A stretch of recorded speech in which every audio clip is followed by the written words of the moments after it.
Israel struck headquarters of Iran's state TV in Tehran. Israeli Air Force bombed the offices of Iran's state broadcaster just a short while ago. The IRIB came under attack while the anchor was still on air talking about Israeli strikes when explosions were heard in her background. Plumes of smoke can be seen as the anchor scampers for safety.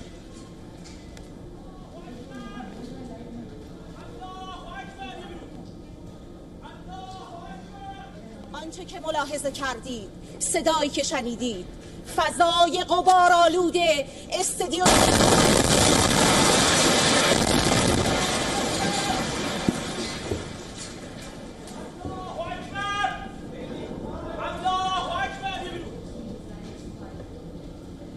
On your screen are the images of the IRIB building on fire after it came under Israeli attack.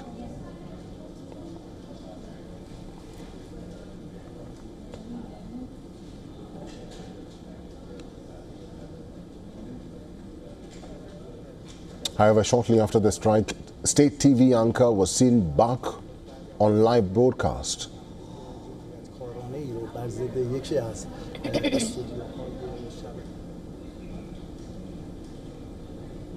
Israeli Defense Forces have now put out a statement claiming the strike was carried out on intelligence that the building was being used for military purposes by Iranian forces. The attack comes shortly after the IDF released a message on social media issuing a warning of evacuation to Iranians.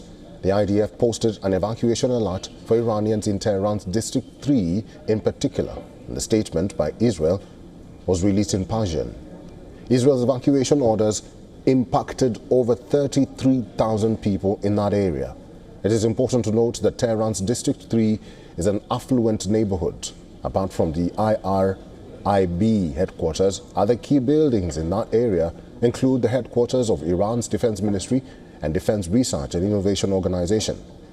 District 3 is a key location given the concentration of government and diplomatic buildings. Iran has slammed the Israeli attack on state TV and called it a war crime.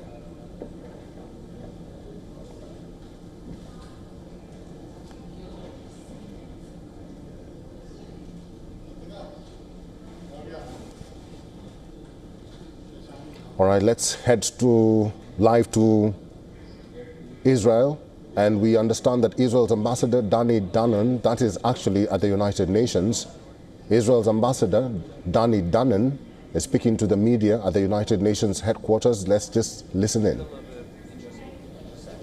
Buildings are being attacked that are residential, not very dissimilar to this one. The claim that you're just attacking nuclear or military sites is plainly not true, because we are seeing images of civilians getting killed all over the place. That's one. The second one, the spokesperson for IDF this morning said to District 3 of Tehran to leave because their lives are in danger. There are over 300,000 people in that district. How could they possibly leave on a shortage of gasoline because Israel hit a bunch of gasoline depots and all the highways are blocked? Where are they going to go? Are you going to take responsibility for the many civilians who are dying in Iran right now under Israeli bombs? So let's speak about intentions.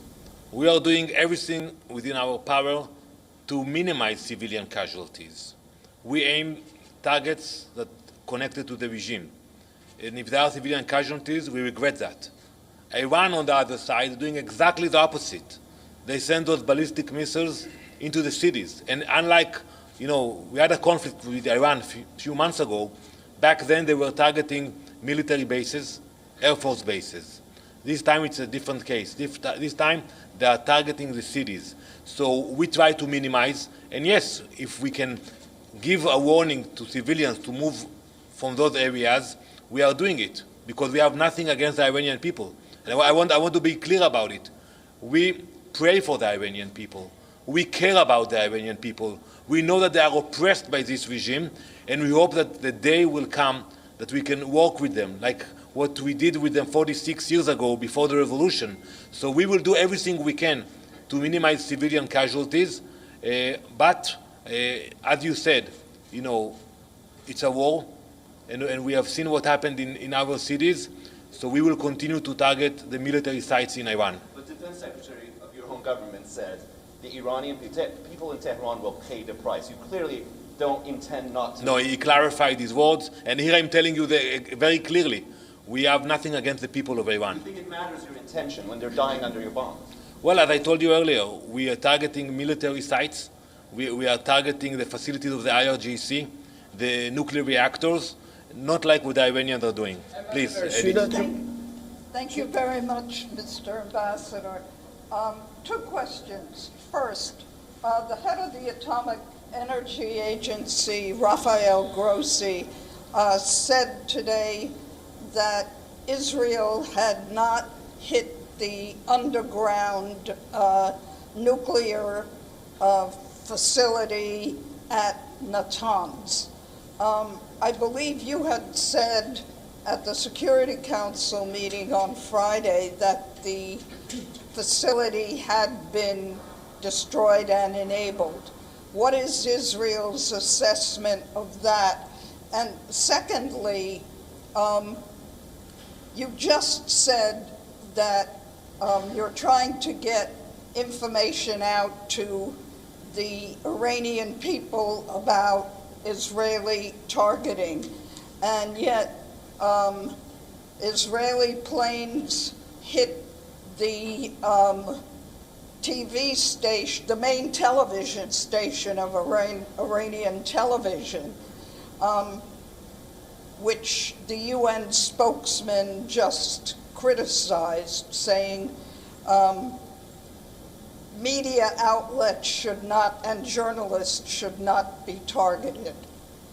Well, first I will, regarding your first question, we will not go into details, but we pushed back the nuclear program in the last few days. We will continue with our efforts to push back the program. It's not a short operation. It's not similar to what we did in the 80s in Iraq when we had to attack one reactor, or in 2005 when we took care of the reactor in Syria. It's a much more challenging operation, and it takes time. Regarding your question about, we attack, targets that serving the IRGC in this effort. We will try to minimize all civilian casualties and to give warnings, but anyone who is cooperating with the IRGC and supporting the efforts of this terror regime should know that we have very good intelligence, and we proved it, and also we have very good control over the skies of Tehran now, so we can watch what's happening and we can take actions in Tehran. So is that why the television station was targeted? Whoever is cooperating with this terror regime should be consider his steps. Yes, please. Ambassador, with Transcendental Television, actually a couple of questions. First, do you have plans to come asking for any Security Council meetings on the escalation? And secondly, there's a report that Israel has a plan to exterminate the supreme leader of Iran. Is that still on the table? And I forgot the third one anyway. So we will definitely look into calling for a session. We haven't done it yet, but you see the attacks on civilian centers, and I think that it adds up. Those numbers. We don't go into details of targets, but as I said earlier, we have very good control of what's happening today in Tehran. What is your expectation of U.S. Army might get involved in this round of escalation? Well, that's a question for the U.S., but I would say that, you see the chance in Tehran, it's not only death to Israel, it's also death to America. You see that Iran tried to assassinate not only our prime minister with a drone, they also tried to assassinate President Trump.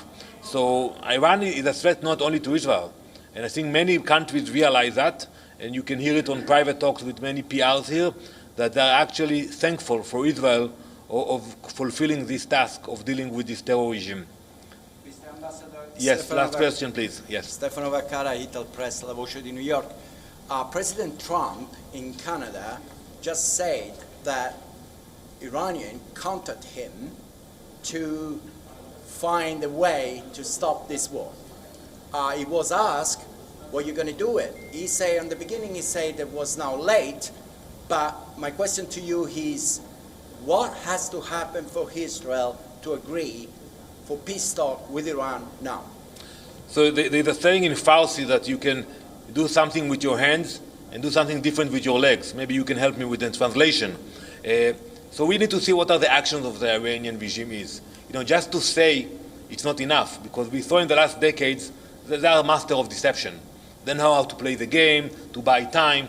So if they really mean it, that they are willing to give away this machine of terror and destruction, that there would be place for dialogue.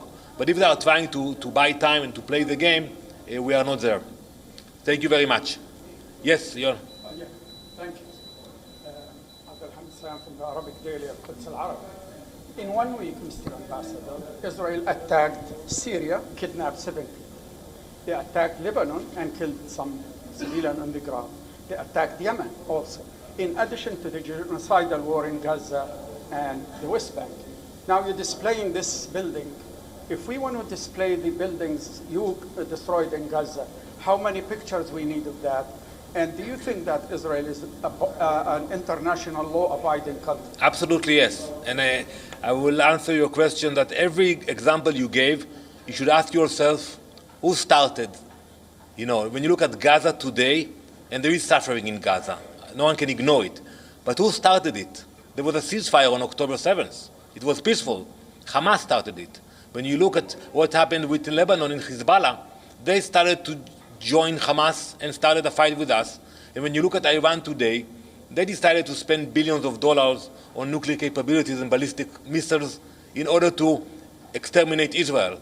So yes, we are taking actions to protect ourselves, and we'll continue to do that. But you need to understand that in our neighborhood, unfortunately, there are some players, not all of them. We have the Abraham Accords, we have strong peace treaties with many countries, but you have radical elements that they have a vision to wipe Israel off the map, and we are ready to stop them from fulfilling it. But you started the war in Iran. No. You admit that. No, we took a preemptive steps in order not to be surprised like happened to us on October 7th. Thank you very much.